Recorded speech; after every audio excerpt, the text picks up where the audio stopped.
सोचिए, अगर मैं आपसे कहूं हर महीने बस 400-500 रुपए मुझे दे दीजिए, और अगर कल को आपके साथ कुछ भी हो गया तो मैं आपके घर वालों को 1 करोड़ रुपए दे दूंगा। आप तुरंत कहेंगे, भाई दिमाग ठीक है, इतने पैसे कहां से लाओगे? 1 साल भी नहीं चलेगा, पूरी तरह बर्बाद हो जाओगे। लेकिन अब एक पल रुकिए, क्योंकि भारत की इंश्योरेंस कंपनियां यही काम हर दिन, हर महीने करोड़ों लोगों के साथ कर रही हैं। और मजे की बात यह है कि वो दिवालिया नहीं हो रही, बल्कि अरबों रुपए का मुनाफा कमा रही हैं। सवाल सीधा है, ये कोई जादू है या फिर कोई बहुत बड़ा खेल? आज इस वीडियो में हम इंश्योरेंस के पूरे सिस्टम को एकदम जमीन पर उतार कर समझेंगे, बिना भारी शब्दों के, बिना घुमाए फिराए। इंश्योरेंस का धंधा किस्मत पर नहीं, गणित पर चलता है। इसे एक उदाहरण से समझते हैं। मान लीजिए किसी इंश्योरेंस कंपनी ने 1 लाख लोगों को पॉलिसी दी। हर आदमी महीने का 1000 का प्रीमियम देता है। अब हिसाब लगाइए, 1 लाख लोग गुने 1000, 10 करोड़ हर महीने, और साल भर में 120 करोड़। अब ये कंपनी पिछले 30 से 40 से 50 साल का डेटा देखती है। डेटा बताता है कि इन 1 लाख लोगों में से शायद सिर्फ 80 से 100 लोगों के साथ ही साल भर में कोई गंभीर अनहोनी होगी। अब मान लीजिए कंपनी उन 100 लोगों को 1-1 करोड़ रुपए दे देती है। कुल भुगतान हुआ 100 करोड़ रुपए, लेकिन कंपनी के पास तो आए थे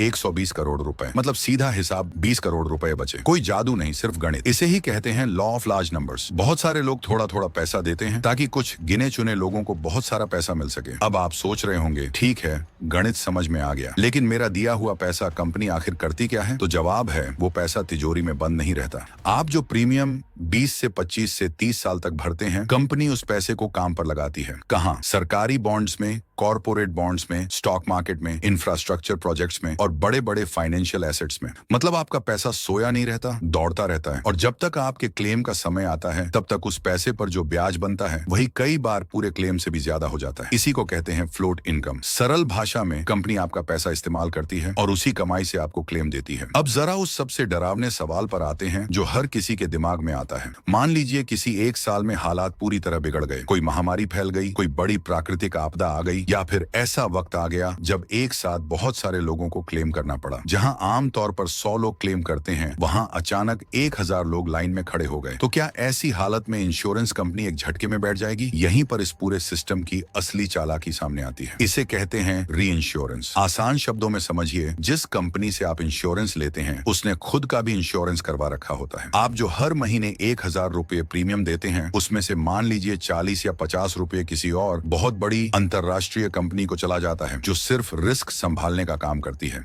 अगर नुकसान सीमित रहा तो आपकी कंपनी खुद भुगतान कर देती है, लेकिन अगर नुकसान उम्मीद से बहुत ज्यादा हो गया तो वही बड़ी कंपनी आगे आकर पैसा देती है। मतलब रिस्क किसी एक कंपनी के सिर पर नहीं छोड़ा जाता, उसे कई स्तरों पर बांट दिया जाता है। इसी वजह से जब हालात सबसे खराब होते हैं, तब भी इंश्योरेंस कंपनियां पूरी तरह टूटती नहीं हैं, बल्कि सिस्टम के सहारे खड़ी रहती हैं और क्लेम देने की ताकत बनाए रखती हैं। अब जरा सच में बिना भावुक हुए ठंडे दिमाग से सोचिए, जिस इंसान को क्लेम मिला उसके लिए वो पैसा सिर्फ एक रकम नहीं था, वो उसकी जिंदगी का सहारा था। किसी के लिए अस्पताल का बिल भरने का रास्ता, किसी के लिए बच्चों की पढ़ाई का भविष्य, और किसी के लिए पूरे परिवार को टूटने से बचाने वाली ढाल। अब उस इंसान को देखिए जिसे कभी क्लेम लेने की जरूरत ही नहीं पड़ी। वो इसलिए नुकसान में नहीं है क्योंकि उसने पैसा दिया, वो असल में खुशकिस्मत है कि उसकी जिंदगी में वो दिन कभी आया ही नहीं जब उसे उस पैसे की जरूरत पड़ती। और रही बात कंपनी की, तो वो इसीलिए नहीं कमाती क्योंकि वो किसी की बदकिस्मती पर बैठी है। वो इसलिए मुनाफे में रहती है क्योंकि उसने रिस्क को एक इंसान के कंधे से उठाकर लाखों कंधों पर बराबर रख दिया। यही फर्क है जुए और इंश्योरेंस में। जुआ उम्मीद पर चलता है कि शायद कुछ बुरा ना हो, लेकिन इंश्योरेंस तैयारी पर चलता है कि अगर बुरा हो भी गया तो जिंदगी वहीं खत्म ना हो। इंश्योरेंस आपको अमीर नहीं बनाता, लेकिन ये तय करता है कि एक गलत दिन आपको सड़क पर न ले आए। इसीलिए इसे खर्च नहीं कहते, इसे कहते हैं जिंदगी की जिम्मेदारी। अब जरा भारत की हकीकत को बिना किसी पर्दे के देखिए। यहाँ ज्यादातर लोग महीने के हिसाब से कमाते हैं और साल के हिसाब से सपने देखते हैं, लेकिन बीमारी कभी EMI देखकर नहीं आती,